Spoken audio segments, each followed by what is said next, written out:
بسم الله الرحمن الرحيم. هنتكلم بكل وضوح عن مسألتين في منتهى الخطورة والحساسية يهموا كل شعب مصر، ما بقاش في وقت للهزار. الأولى عن الأخ أو المستر محمد مرسي عيسى العياط. أنا اتفاجئت، كانت مصيبة بالنسبة لي لما عرفت ان السيد محمد مرسي العياط حمل السوشيال سيكيورتي نمبر، الرقم القومي الامريكي، سنة 1980. والمصيبة الاكبر انه سمح لولاده ان هم يحملوا الجنسية الامريكية ويقفوا يحلفوا يمين الولاء لغير مصر. هو حر،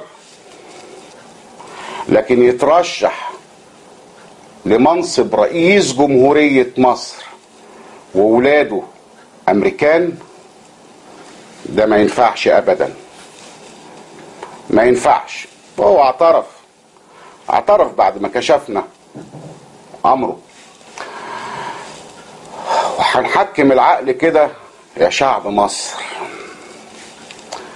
لما السيد حازم صلاح ابو اسماعيل قالوا ان والدته حصلت على الجنسية الامريكية، الدنيا قامت، والسيد بجاته ولع الدنيا وما قعدهاش، وقعدوا يستعلموا. طب عايزين بالعقل نعرف مين اللي يأثر اكتر على ارادة المرشح. يا ترى الام اللي حصلت على الجنسية وماتت، ولا المرشح اللي ولاده قاعدين في بيته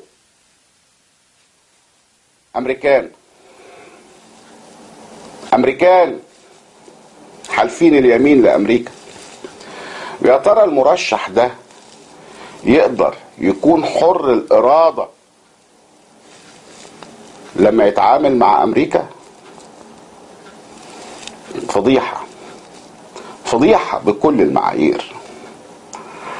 بقول لك يا اخ مرسي، لو تجرؤ وعندك الشهامة والمروءة انك تحط عينك في عين عمر عفيفي، حط عينك في عيني قدام شعب مصر، ما تجرؤش، واتحداك ان نظرك قدام شعب مصر كله.